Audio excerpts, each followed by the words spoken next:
Hey everybody, it is Eric Lukas with GG Homes here in San Diego, your favorite local real estate investor. And I wanted to talk today about getting the relist on pocket listings that you bring to investors. So the truth is that there's 5 or 6 larger investment groups here in San Diego that are active, and us is one of those groups. And really, actually, most of us get along. We're friendly competitors. The key word, most of us. We don't get along with everybody, but for most of the groups we do. And I think a little competition is healthy. You know, I never mind losing a deal when I'm outbid on the deal. And that happens, every now and then. It's just part of being an investor. Sometimes you get outbid. Sometimes, other investment groups really need a deal, so they're willing to pay a little bit more. Sometimes certain investment groups like areas more than we do. And sometimes we just have a disagreement in numbers, and another group thinks they can get a little bit more for a property than we do.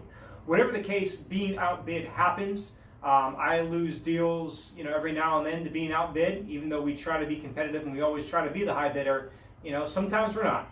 And I never mind losing deals where I'm outbid on price. But what absolutely kills me is when I'm outbid because I tell an agent that I can pay a certain number, but I cannot relist with them at that number. And then another investment group says, oh, we can pay that number and we can relist with you. And they get that deal. And this happens quite a bit. And really the reason why it happens is because the truth is these pocket listings are kind of rare, like I've mentioned before. If you give a seller an option of either taking a quick cash sale or listing the property on the MLS and going through all the hassles of selling, but getting top dollar, most sellers want top dollar for their property, so most are willing to go through that listing hassle. But when you do get a seller that is willing to take that quick cash sale, that is going to be a big payday for you, and most of you know that, so you shop it to investment groups like us. And obviously, too, we all say at least that we're going to offer the back end. Now, will an investment group deliver on that back end? We always do what we say we're going to do. As a matter of fact, I always give you 2 numbers. I tell you, here's where we need to be with a relist, and here's my max with no relist. And it kills me because I lost a deal recently where, our max number was 550, but we needed to be at 520 with the relist, or 525 with the relist rather. So another group actually ended up paying 550 and telling the agent they would relist with them, but they did not end up relisting with them. And it kills me because we were ready to pay 550 for a deal, and I was honest with them, and I lost the deal. And then the other group that lied about the relist got the deal. So as an agent, how do you protect yourself from this? And really one of the easiest things to do is to look, one is to ask around about that investment group and see what type of reputation they have. But I think an even better way is to look on the MLS, look at their last 15 deals, or if they're big enough, look at 15 deals they currently have on market. Are all those 15 deals listed with the same agent? If they are, that's a red flag that they have an in-house agent that they always list with. But if they've got 15 deals on the MLS and 7 are with different agents and 7 are with the same agent, well, that shows you that, okay, it looks like they deliver on their promise, and sometimes they do relist with the agent that brought them the deal.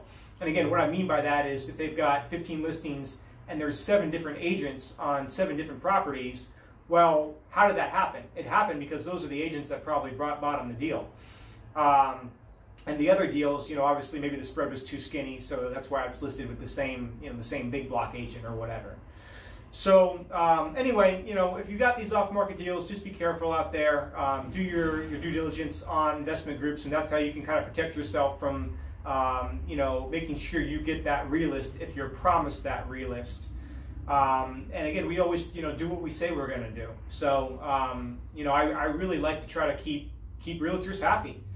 So I guess the last thing I'll say is that, too, if you've got a deal and you've got a seller that prefers a quick cash sale and they want 450, 450 would make them over the moon. Bring us the deal first before you shop it around and see if we can pay 450 for that deal, because if we can get that deal done right away at 450 with a relist and I don't have to worry about competition, then it's a smoother transaction, right? Whereas, if you shop the deal around and then maybe we have to come up in price, that can affect the relist. So, again, if you've got that client that is happy at a certain number and you feel like you're fulfilling your fiduciary responsibilities by getting them that number, then I don't think it's unfair for you to show that deal to one investor if that investor is going to pay that number for it. So, and truthfully, that's how we get most of our deals where we relist with the agent, is deals where there's not a lot of competition, because competition means we got to come up in price. And if we got to come up in price, that affects the relist. But if we see a deal and only our eyes are on it, then I can tell you, hey, 450 works, and oh yeah, you're right, we can relist with you at 5%, 2.5 and 2.5.